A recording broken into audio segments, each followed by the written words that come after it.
Hey guys, welcome back to my channel. My name is Inês, I'm a visual artist and illustrator, and for today's video I'm continuing my series From Film to Canvas, where I take iconic scenes from movies and turn them into paintings as a way of studying storytelling, lighting, composition through visuals.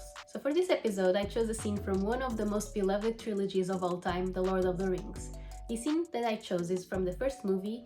It's quite a symbolic, iconic and breathtaking scene, and it's the Gates of Argonath. In Tolkien's lore, the Argonath were massive statues of Isildur and Anariam, built to guard the northern borders of Gondor, but in the film they were reimagined as Isildur and his father Elendil, a subtle yet meaningful change that ties more closely to Aragorn's lineage and destiny to reclaim the throne of Gondor.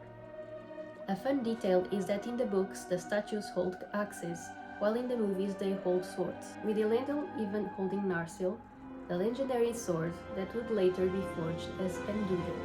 There's a fascinating bit of lore that I came across quite recently and I could not resist sharing. I just want to say that I love patterns, I love curiosities and things that maybe mean nothing, but they can mean something too. So you know that in Tolkien's mythology, 3 rings were forged for the elves, 7 for the dwarves, and 9 for the men, plus the 1 ring forged by Sauron himself. If you put those numbers together and rearrange the order, you get 1973, which is also 1973, which happens to be the year Tolkien passed.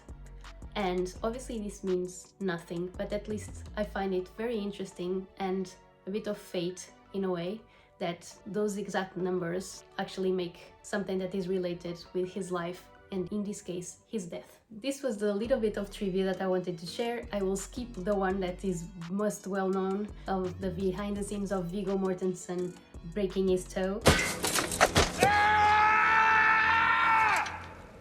And instead I will focus on this incredible scene that captures the essence of Middle-earth. So let's dive in, starting with some sketches to study a scene before bringing it to life with acrylic on canvas.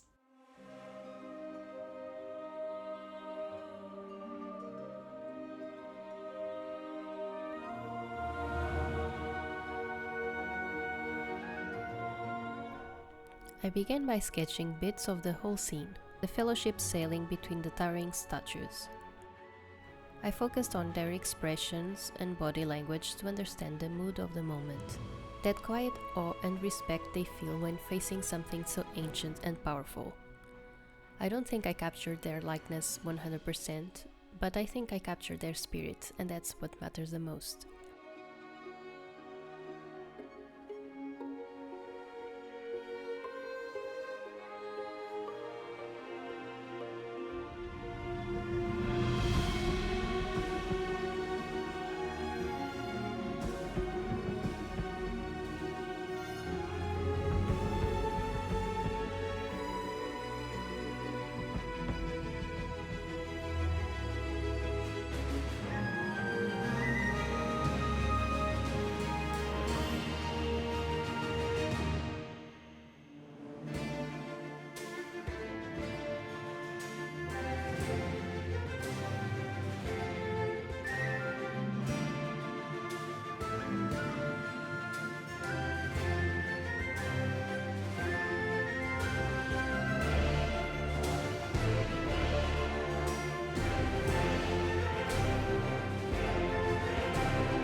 I also did some studies of the statues themselves, their gesture, proportions, and weathered surfaces.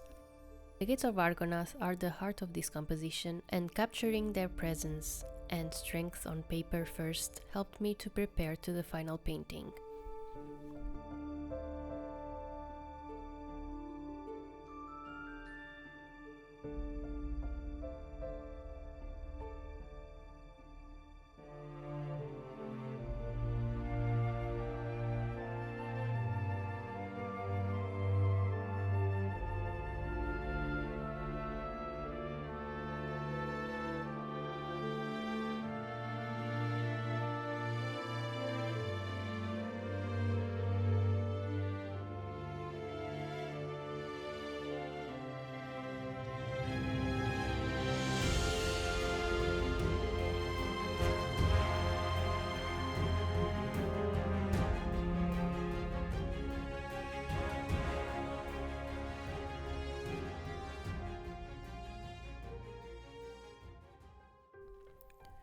For the final painting, I used acrylics on a canvas panel.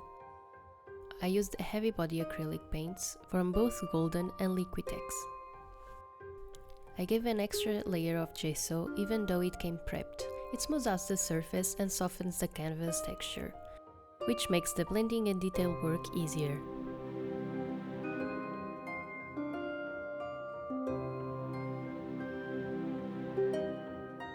Once that was sorted, I started with an underpainting in burnt sienna and terre d'ombre, just blocking in the main shapes light and shadow. It helps me to set the tone and mood before adding any color.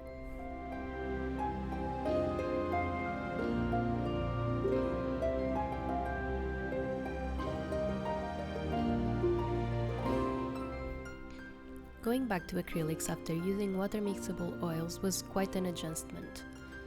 Acrylics dry fast, so I had to work quicker and rely on layering rather than slow blending. But that's also what makes them interesting.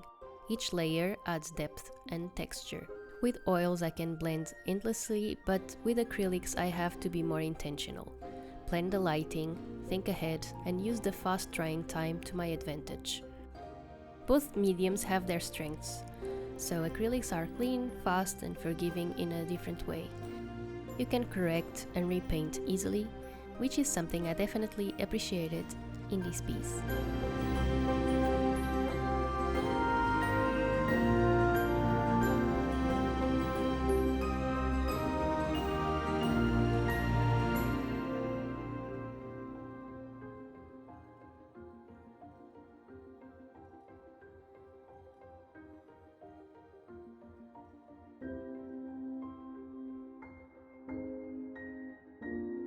As I moved past the underpainting, I started blocking the main shadows and establishing chromatic contrasts to define volumes. This step is all about giving structure to the composition, making sure the light feels directional and that the statues have a real sense of mass and presence.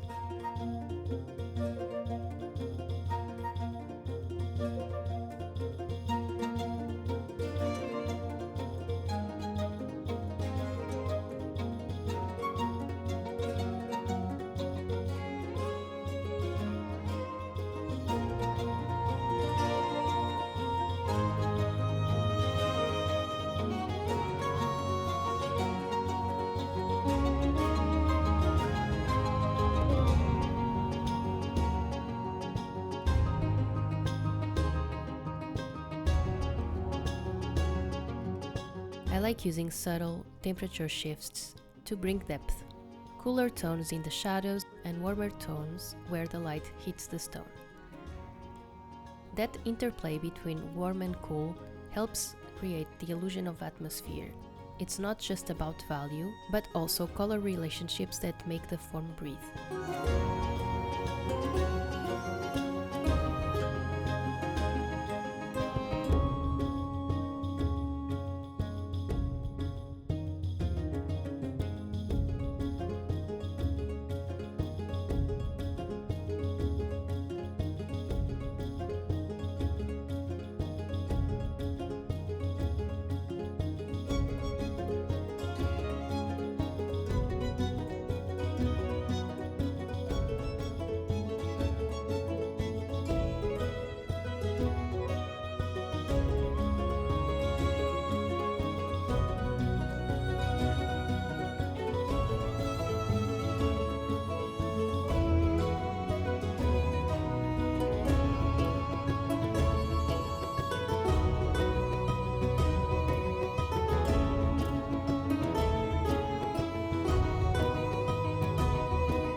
when I got to the water, I wanted to make sure the reflection felt soft and natural, not perfectly mirrored, but still readable enough to suggest the massive scale of the statues above.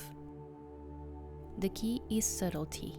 Reflections are always a little blurrier and less saturated than what they are reflecting. I tried to gently blend the shapes and mute the tones to keep that sense of movement and depth in the river. Because it ties everything together, the stillness of the statues against the flow of the water really captures the balance of strength and serenity in this scene.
As I started detailing the statues, I focused on bringing their monumental presence without losing the sense of distance and scale.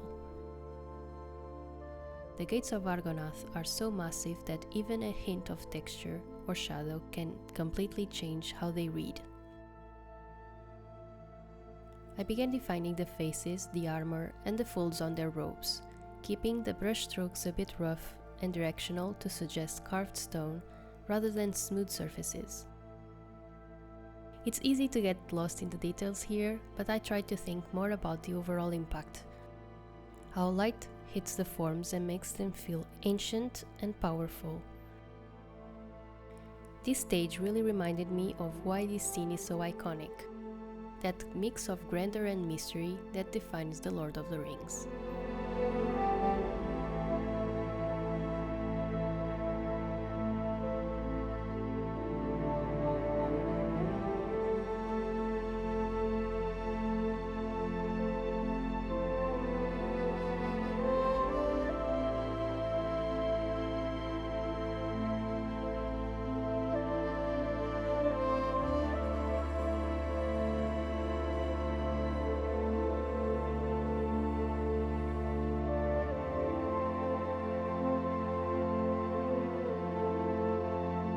As the painting developed, I focused on the atmosphere, the mist rolling between the cliffs, the soft reflections on the Anduin, and the monumental scale of the statues.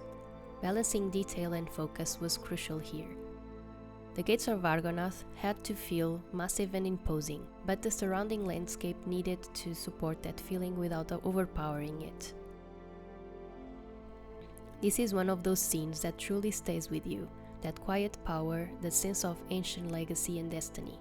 It's cinematic, symbolic, and one of the most iconic moments of the Lord of the Rings trilogy.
So this is the final result of the painting. It was a very interesting but very challenging process. The textures, the colors, the lighting, the reflections, it all pushed me out of my comfort zone, and that's exactly the point. It makes it so rewarding because every painting is another step forward and another story to be told through brushstrokes. So if you enjoyed watching this process, don't forget to give a like and subscribe to the channel, and let me know in the comments if you want me to paint any other scene from The Lord of the Rings or any other movie. Thanks so much for watching, and I will see you in the next video.